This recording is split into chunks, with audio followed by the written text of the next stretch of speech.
I'm so sorry, you guys. My computer just shut off. So here we go, part two. So what we were talking about is we were saying what is all this stuff here? So the first thing I wanted to show you was that X bar there. So we call that X bar. So it's like X with a bar over it. That's equal to your mean. Okay. And I'm using my trusty cursor, so it doesn't look the best. I'm sorry, but I think you'll get it, be okay.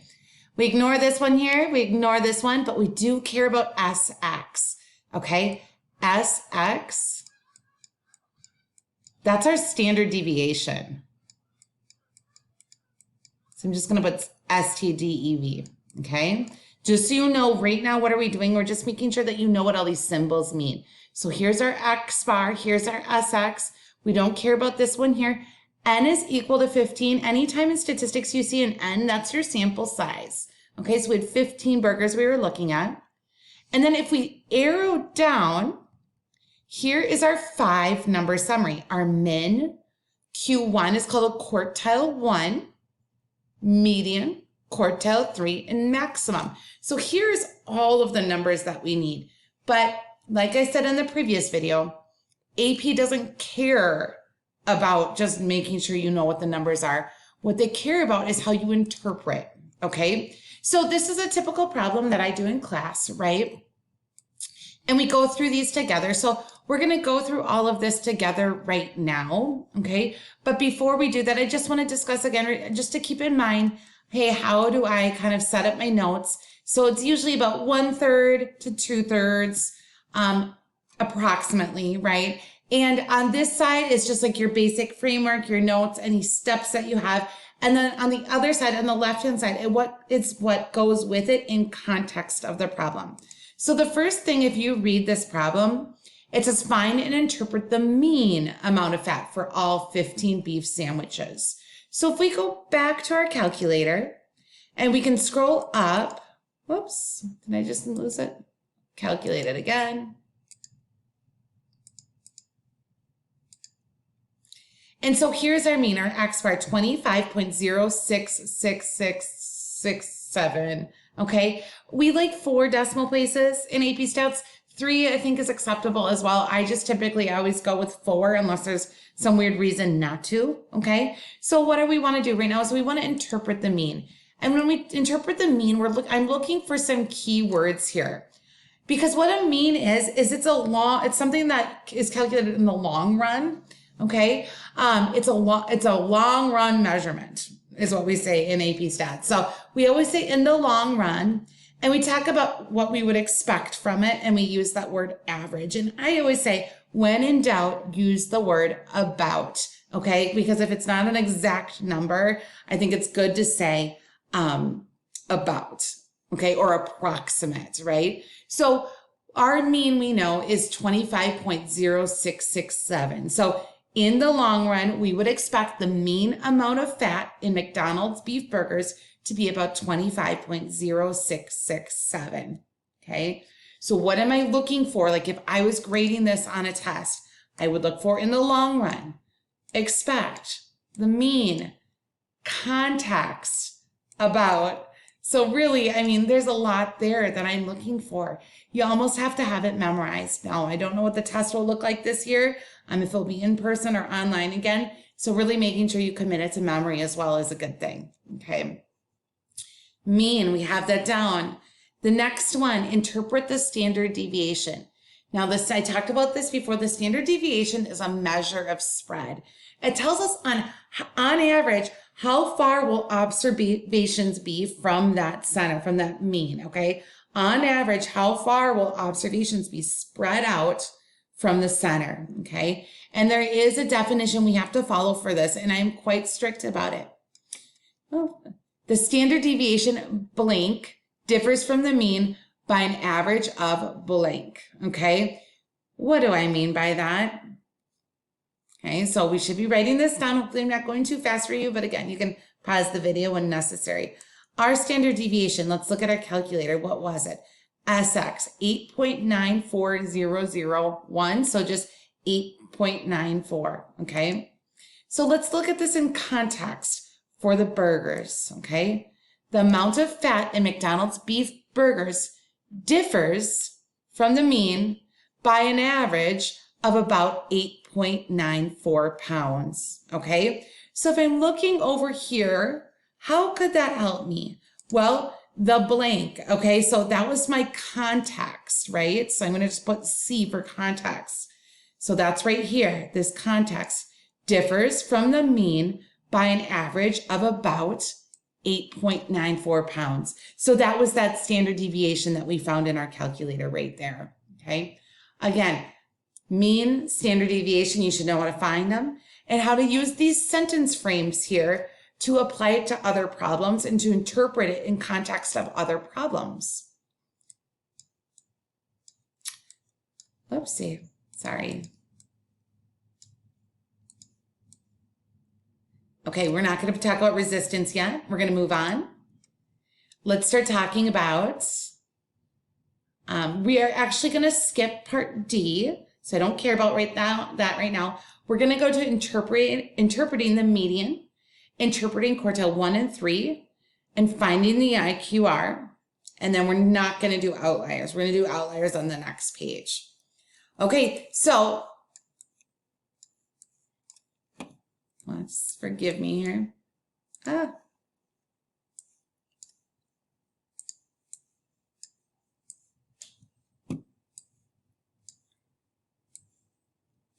Okay, so the next thing we want to do is we want to know how to interpret the median. And many of you can probably say it's the middle, right? Okay, which that's correct. But when we're talking about the median, quartile 1, quartile 3, we want to talk about it in terms of their percentile. And we learned about percentile, what that was in a previous slide, okay? Or I'm sorry, in a previous video. So you should have the percentile definition down, but I'll show you how to do that with the median. So the median is right in the middle, which really means that 50% of the observations are above or below it. Well, how do I interpret that in statistics? Based off the definition, percentile is always pth percentile are less than or equal to that observation. Okay, so we learned that in a previous video. So in this case, we say 50% of the observations are less than or equal to ... What does that mean for context with our burgers? So let's look at our calculator again, our trusty calculator. And when we have this screen, remember, we just have to arrow down, okay? And we can see our median is right there, 26, and that's a nice exact number, which is really nice, okay? So how are we gonna take this and put it in context of the median with the McDonald's burgers? What I have here, 50% of the McDonald's burgers have 26 grams of fat or less. It's as easy as that, okay? I just take that 50%, I talk about the context right here, what that median is, or less than that, okay? Median, make sure you have that down. If you have any questions, write them down. Let me know when we talk face-to-face on a Google Meet or Zoom. Okay, so far we've got the mean, the standard deviation, now we're at the median, and now we're gonna go to the quartiles. What the quartiles are is exactly what it sounds. They're breaking up your data into quarters. So we have quartile 1, the median, which is actually quartile 2, quartile 3, and the max, okay? Breaks it up into 4 parts. So the first one I have for us is quartile 1, and the percentile that goes with that is 25%. So 25% of our observations are less than or equal to whatever the quartile 1 value is. So let's go and look and make sure we know what that quartile 1 is again, okay? Q1 is quartile 1. So now how do we take what we know here and apply it to context to the problem? 25% of McDonald's burgers, okay, so again, we have that percentile that goes with quartile 1, we have the context, we have the value of quartile 1 or less than that. And we, again, by definition, we always say less than. I'll get a question in class like, could we say 75% or more? No, just always that or less than that, okay? All right, so we have 25%, we have 50%. What do you think's next? Hopefully you guessed it, 75% is for quartile 3, okay? 75% of the observations are less than or equal to it. So I have 75% of McDonald's burgers have 29 fat grams or less. Where did that come from?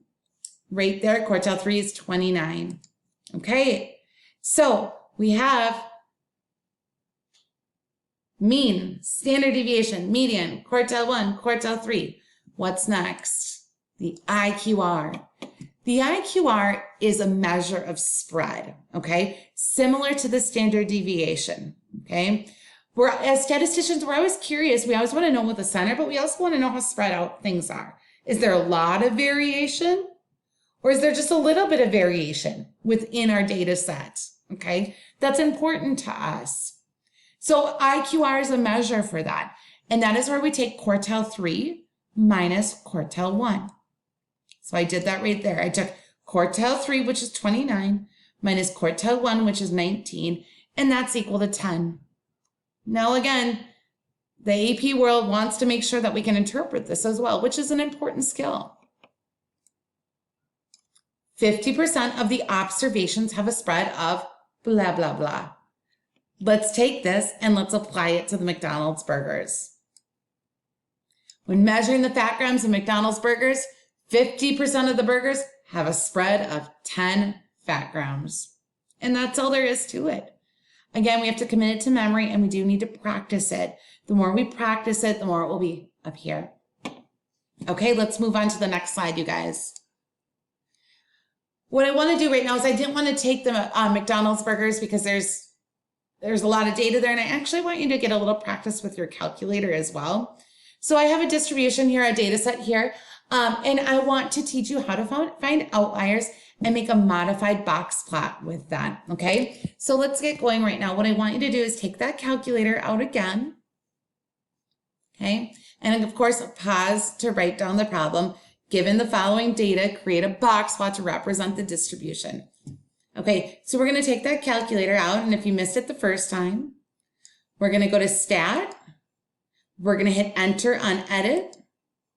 We're going to arrow up to L1, and we're going to clear the data out. And now what we need to do is we need to enter the data that I have here. So I've practiced it with you once. I'll start you off again, and then I'll pause it. Okay, and we'll come back and we'll all have the data in our calculators. Okay, so we have 2.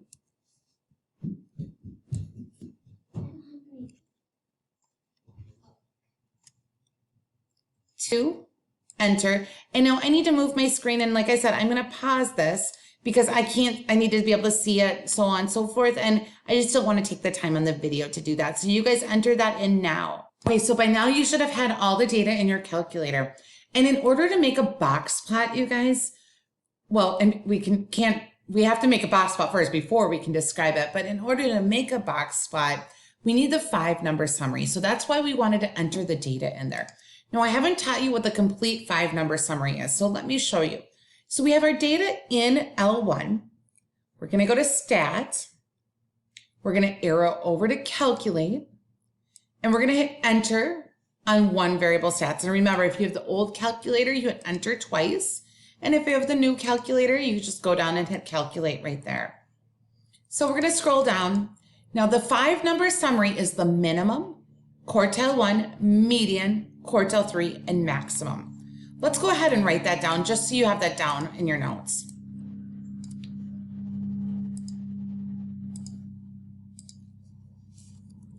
Min, Q1, median, Q3, and maximum. Okay. All right. So we have that right now. So let's look at it. It's 2, 23, 25, 29, and 80. So let's write that down right now. 2, 23, 25, 29, and 80. And in your 5-number summary, if you just put it like that, that's fine. In order with commas, that's fine. I know what you're talking about. If I say write the 5-number summary and you write it just like that, you don't have to label that that's the minimum. I, as a statistician, know that's the minimum. When I ask you for a 5-number summary, I know this is quartile 1, median, so on and so forth. Okay. Now the IQR, just a friendly reminder, what is the IQR? You take quartile 3 minus quartile 1. Okay. So I did that right there. That's 6. Okay. So before we can make the box plot, we have to check and see if there's any outliers. So just looking at it, it looks like 2 could be an outlier and 80 could be an outlier as well. But we want to confirm it using something called the outlier rule. Okay. So the outlier rule is a way that we can confirm something is an outlier. And so here, there's two formulas you need. Here's the first one, and I have UF. And what UF means is this is our upper fence. And then we have another formula, the LF, and that's our lower fence. So what I want you to do right now is I want you just to write those two things down, and then we're going to calculate the upper fence and the lower fence together, because that's going to help us determine, do we have outliers or not?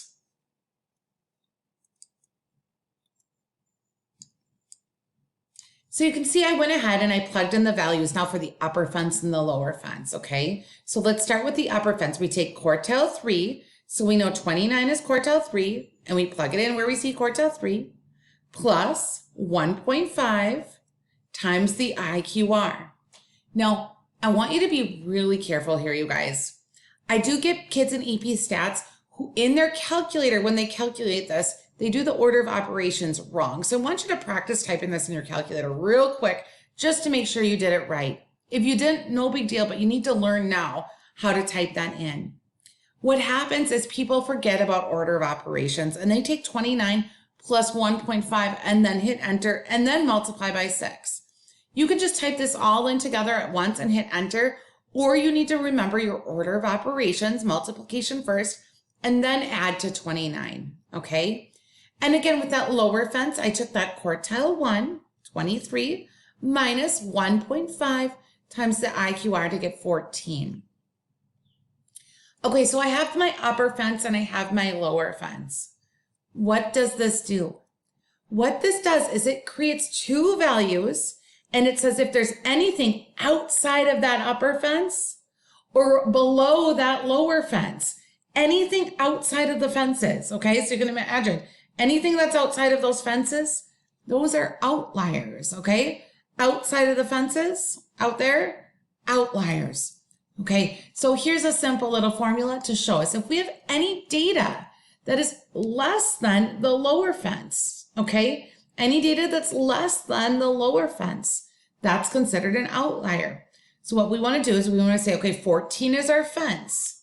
Let's go up and we look at all of the data. Is there anything that's less than 14? And yes, there is. 2 is. So 2 is a lower outlier. Now, one question I get is, what if you have a value that's 14? Even if your value is just happens to be the lower fence or the upper fence, it is not considered an outlier unless it's outside of that. So less than that or greater than that, okay? So we know 2 is an outlier. And then if we have any data, oops, forgive me. If we have any data that's greater than the upper fence, okay, that then is an upper outlier. So 38 is our upper fence. And so we have 35, but that's not above 38, but 80 is. So we have 2 outliers. We have an upper outlier and a lower outlier. Okay, so now what do? Our goal here is we want to make a box plot and be able to describe it, okay? When I make a box plot, I'm going to make a nice long number line. And what I want to do is I want to look at the minimum and I want to look at the maximum, okay? So I'm not going to put any steps over here, so just watch and do it with me. I want to find the minimum and the maximum. Why do I want to look at the minimum and the maximum? Well, I kind of want to know how to scale this. So it goes from 2 to 80, but then again, we have all these like numbers that are real close in between. So I think going by tens is probably okay. And let me show you a little trick that I do in case we have enough room. So if I start 0 here, right? 10, 20, 30, 40, 50, 60, 70, and 80.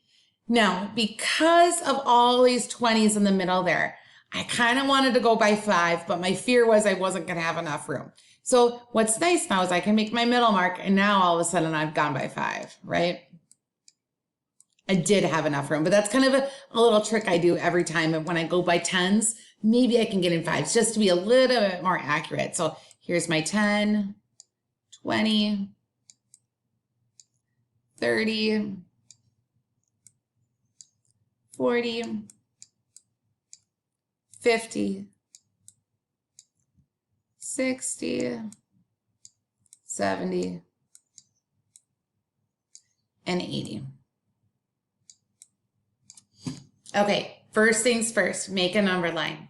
Second thing, what did I say we need? We need our 5-number summary for a box plot, and we need to know if we have any outliers.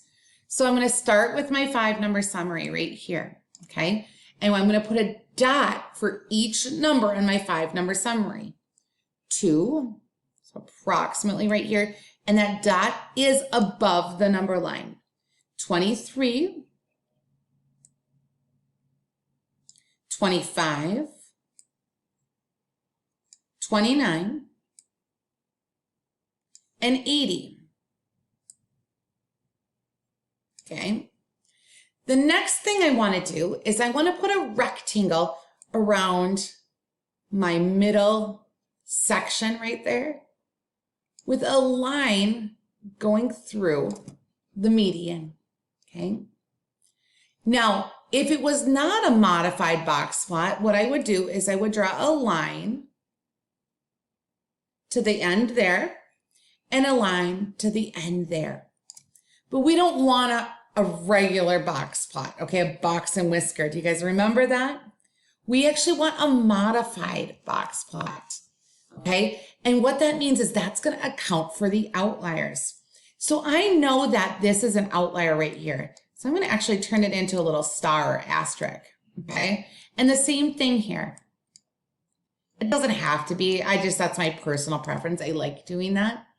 But we need whiskers, right? So where should the whiskers go to? Because back in the day when you learned it, like middle school, it was a box and whisker plot. So we need some ending point, okay? And what some people say, oh, go to the lower fence and the upper fence. And we don't do that. What we actually do is we go and we look and say, okay, what's the next minimum value? If my minimum value was an outlier, what's the next one that's the minimum value? And that's 22. That's my next minimum value. So I'm going to plot that right here, right next to it, and draw a little line. The same thing goes for my upper outlier here. I can't draw my line all the way to the dot, okay, because that's an outlier. I don't go to the upper fence. I go up and I look at my data and I say, this one was my max, but it's an outlier. What's my next maximum, okay? And that's 35.